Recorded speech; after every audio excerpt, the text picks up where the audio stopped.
귀한 하루 주셨습니다. 할렐루야 샬롬 인사합니다. 할렐루야 샬롬 샬롬 샬롬 샬롬 샬롬. 하나님 사랑합니다. 여러분 주 안에서 사랑합니다.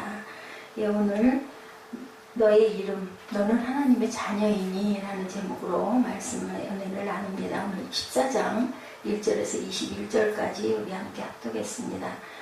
1절에 너는 너희 하나님 야훼의 자녀다. 죽은 자를 위하여 자기 몸을 베지 말며 눈썹 사이 이마에 털을 밀지 말라.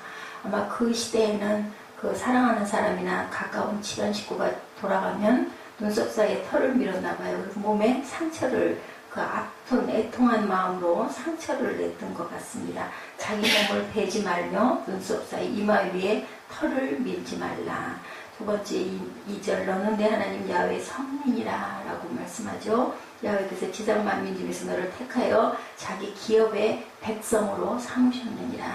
이렇게 시작이 됩니다. 그래서 쭉 28절까지 나오는 부분은 어떤 것, 먹을 것과 먹지 않을 것, 생활 안에서 우리가 지켜야 할 여러 가지에 대한 것을 생활의 규례를 말씀합니다.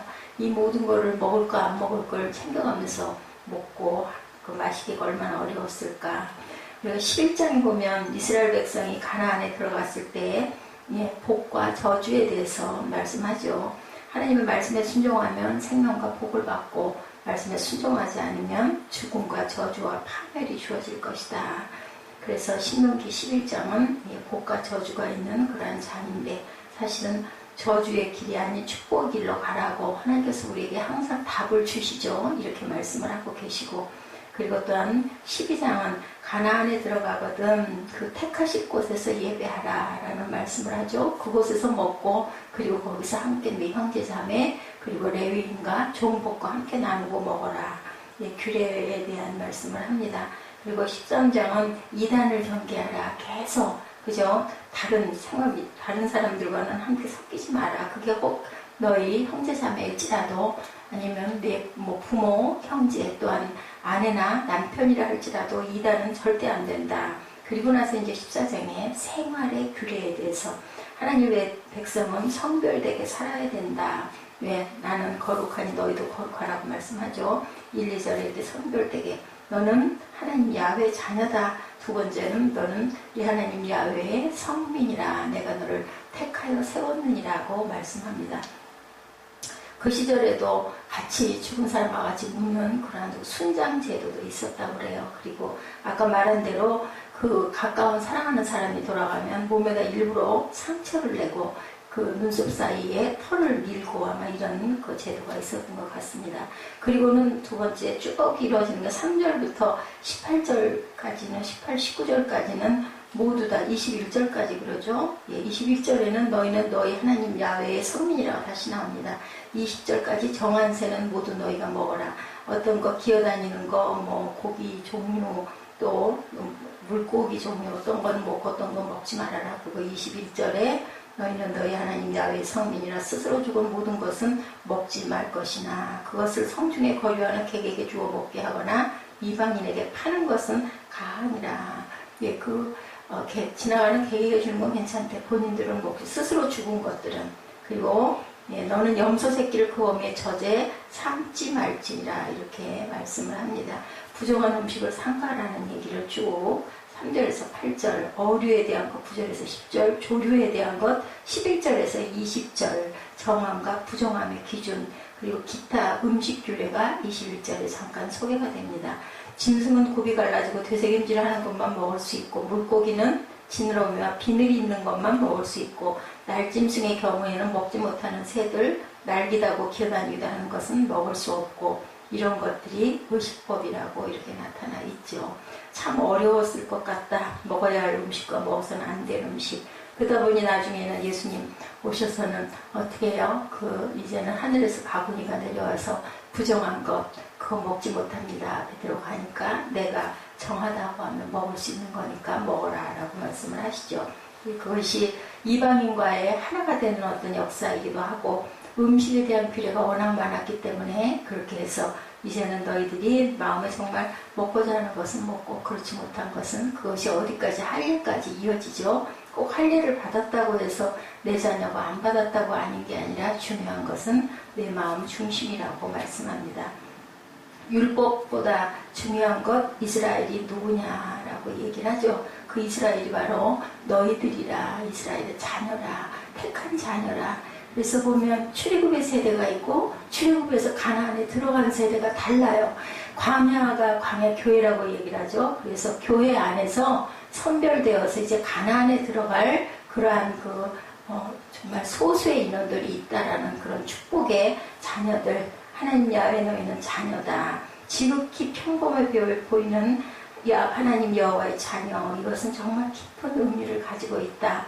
40년 동안 광야에서 아무리 고생을 하고 헤매고 광야 교회에서 예배를 하고 제단을 드렸어도 그것이 가나안에 들어가지 못하는 자녀들이 있었다는 거, 2세대들이 들어갔죠. 택한 민족이 다르다라는 거, 두 가지의 그런 의미를 가지고 우리 14장에서는 말씀하고 있습니다. 실패한 부모 그들처럼도 되지 말라.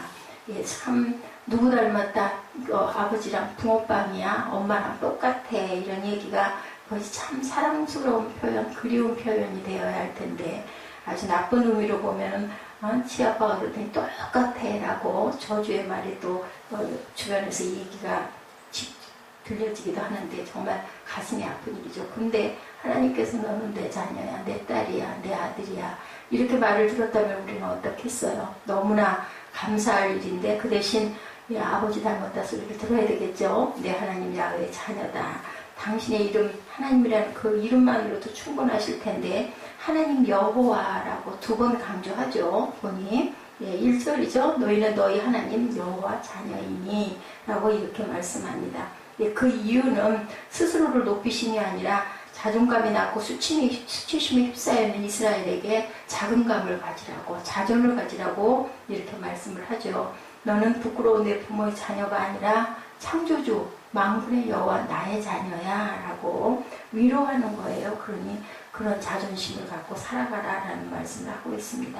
예배의 의미가 우리가 자녀답지 못하게 산 그 삶 속에서 다시 하나님을 부르고 찾고 회개하고 돌이키고 내가 정말 하나님의 자녀야 라는 것을 기억하는 그러한 것이 바로 예배다. 그리고 두 번째, 여호와의 선민이라는 것은 여호와라는 하나님의 이름이 유일한 이름이고 특별한 이름이고 누구랑 견줄 수 없는 그 귀한 이름인데 거기에 거룩한 백성이야 라는 뜻을 갖고 있습니다.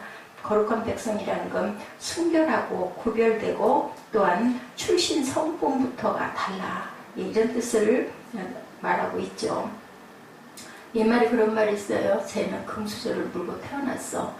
태어날 때부터 집안이 너무 부유하고 또한 이렇게 구별된 집안 있죠. 뭐 귀족적인 그런 집안들, 그 아이가 그걸 원해 태어난 게 아니라 그 표집을 받아 태어나서 영어 속담에는 금수저가 아니라 은수저를 물고 태어났다. Born with the silver spoon in one's mouth라고 표현되기도 한다고 합니다.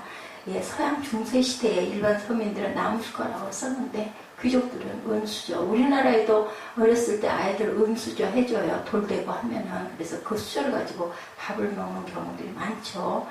영국 왕손으로 태어나 왕위 개혁 서열 몇 위라는 얘기를 합니다. 일본 황실의 자손으로 태어난 누구, 그들은 태어나면서도 외모가 어떤지 IQ가 어떤지 하는 것과 상관이 없이 구별된 그런 존재. 근데 야훼 하나님을 너는 내가 택한 자녀야 라고 말씀을 하죠. 거기다가 비교할 수가 없겠죠. 두 번째, 거룩한 백성이라는 건 도덕적 순결 혹은 도덕적 구별을 얘기한다. 인격이나 삶이 성인군주와 같고 도덕적으로 윤리적으로 바르고 깨끗하다. 이스라엘은 지난 광야 기간 동안 부모 세대와 함께 수차례에 걸쳐서 하나님 앞에 범죄했어요. 하나님께서 정말 눈에 보이게 먹을 것도 주시고 반석의 물도 그저 내게 해주시고 홍해도 갈라주시고 그리고 싸움에서도 정말 말도 안 되는 싸움에서 이기게 해주시고 했는데도 불구하고 그 광야의 백성들은 그 수시로 짓는 죄가 이루 말할 수가 없어서 결국은 거기서 다 돌아가게 했는데 하나님께서는 오늘도 너는 나의 기업의 백성이라고 말씀을 합니다. 내가 너를 어디로, 가나안으로, 어디에요? 하나님의 나라로 내가 택해서 들어가게 할 거야. 그렇다면 우리는 어떻게 살아야 될까? 하나님에게 창조하신 모든 세상의 상속자라고 말씀을 하세요. 이름을 주셨죠. 그 모든 만물의 이름을 누가 이 아담이 붙인 걸 보면 우리가 그것을 다스리고 살라고 주셨는데 기업 중에 기업은 바로 이스라엘 백성이며 그것이 바로 우리다. 어디로 들어갈? 가나안으로 들어갈 우리다. 하늘을 보면 밤하늘의 별과 그리고 그 무수하게 있는 모래와 같은 숫자로 내가 누구에게 아브라함에게 축복하시는 아브라함 믿음의 자녀라는 것을 우리가 자긍심을 갖고 살아가야 된다.